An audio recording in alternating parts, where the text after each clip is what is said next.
ہے لیکن مقصد پورا نہیں ہو سکتا. لیکن یہاں واہوائی کے لیے آپ کو نہیں بلایا گیا ہے. اس طرح کے اتنے تعداد میں سر، اس سے زیادہ روزانہ سر میں دیکھنے کا الحمدللہ عادی ہوں.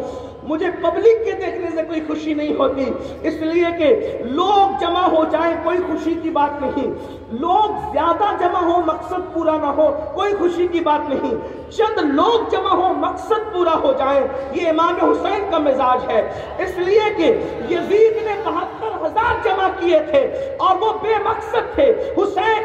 یزید نے 22,000 جمع کیے تھے اور ان کا کوئی مقصد نہیں تھا، لیکن حسین نے صرف 72 با مقصد جمع کر کے پوری دنیا کے اندر انقلاب کی ایسی روح پھونکی تھی کہ جب بھی انقلاب دنیا میں آئے گا وہ امام حسین کے کردار کا نتیجہ ہوگا.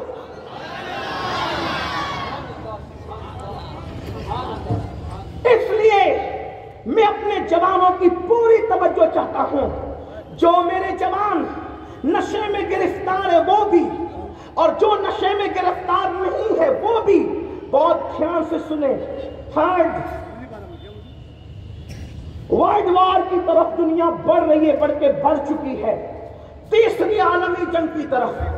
اور دنیا کا وہ طبقہ جو پوری دنیا کو کنٹرول کرنے کا خواب دیکھ رہا ہے، وہ طبقہ جو پوری دنیا پر بلا شرکت غیر حاکم بننا چاہتا ہے، اس طبقے کی خواہش یہ ہے کہ قوم کے جوانوں کو ناکارہ بنا دو. اور یورپ نے کبھی گوارا نہیں کیا، یورپ کو کبھی پسند نہیں تھا کہ ایشیا قیادت کرے، یورپ کو کبھی پسند نہیں تھا اور نہ ہے کہ ایشیا قیادت کرے. آپ دیکھو ہمارا ملک ہندوستان چند سال پہلے تک معاشی اتنی تیزی کے ساتھ ترقی کر رہا تھا کہ ماہرین معاشیات کہہ رہے تھے کہ چند سالوں کے اندر اگر کوئی ملک معاشی لیول پر سپر پاور ہوگا تو ہندوستان ہوگا. آپ غور فرمائیں، یہ ماہرین معاشیات نے پیشن گوئیاں کی تھی اور ہم بھی امید لگائے تھے ہم سب کہ ہمارا ملک ترقی کرے گا تو ہم بھی ترقی کریں گے. یاد رکھنا، ملک کی ترقی میں ہی ہماری ترقی ہے، ملک کے آگے بڑھنے میں ہی ہمارا آگے بڑھنا ہے، ملک کے عروج میں ہی ہمارا عروج ہے، ملک کی کامیابی میں ہی ہماری کامیابی ہے. اسی لیے آپ دیکھیں انگریزوں کی آمد سے پہلے اس ملک کے اندر جو سجاوٹ دکھتی ہے، لال قلعہ کی شکل میں ہو، تاج محل کی شکل میں ہو، بھول بھلیاں کی شکل میں ہو، فتح پور سیکری کی شکل میں ہو یا اور بھی دیگر شکل میں ہو، تو ہندوستان جو سونے کی چڑیا کہلایا تھا اس میں جو اور قوموں کا حصہ تھا تو آپ نے بھی بڑھ چڑھ کر حصہ لیا تھا. اس لیے کہ ہمیں احساس ہے کہ ملک کی ترقی میں ہماری ترقی ہے. تو چونکہ یورپ یہ بات دیکھ نہیں سکتا تھا کہ ایشیا کا کوئی ملک تمام ممالک کی قیادت کرے، اور ہندوستان وہ ملک ہے، توجہ کرنا، ہندوستان وہ ملک ہے پوری دنیا، سعودی ہو، یمن ہو، مصر ہو، اسرائیل ہو، چین ہو، چچینیا ہو، بوسنیا ہو، دنیا کا کوئی ملک ہو، کہیں اتنی بڑی تعداد میں جوان نہیں ہے جتنی بڑی تعداد میں جوان ملک ہندوستان ہمارے بھارت میں موجود ہے. ہمارے ہندوستان میں جوانوں کی تعداد 60% ہے، 60% ہمارے ملک میں جوان ہی جوان رہتے ہیں. اور آج کے بعد تقریباً 3 صدیوں تک انشاءاللہ ہمارے ملک میں جوان بڑھتے ہی رہیں گے، جوانوں کی کمی نہیں ہوگی. آپ مجھے اگر ایسا لگتا ہے کہ میں آپ کو کوئی ہوائی بات کر رہا ہوں تو یہ ہزاروں کا مجمع آپ کاؤنٹ کریں. چلے مجمع گننے میں آپ کو تکلیف ہوگی، ممبر دیکھیں، آپ کو ممبر دیکھ کر احساس ہوگا کہ جوان کتنے بیٹھے ہیں اور بوڑھے کتنے بیٹھے ہیں. 2 سفید ریش کے علاوہ اور کوئی یہاں پر آپ کو بوڑھا نظر نہیں آئے گا. دیکھیں، اس کا مطلب یہ ہے کہ اگر 60 لوگوں میں 2 لوگ یہاں بوڑھے ہیں تو اکثریت جوانوں کی ہے. اسی طرح میرے دائیں طرف جو ہمائدین بیٹھے ہیں، صحافی بیٹھے ہیں، سیاسی سماجی لوگ بیٹھے ہیں، ان کے بھی چہرے دیکھ لیں. پھر آپ اپنے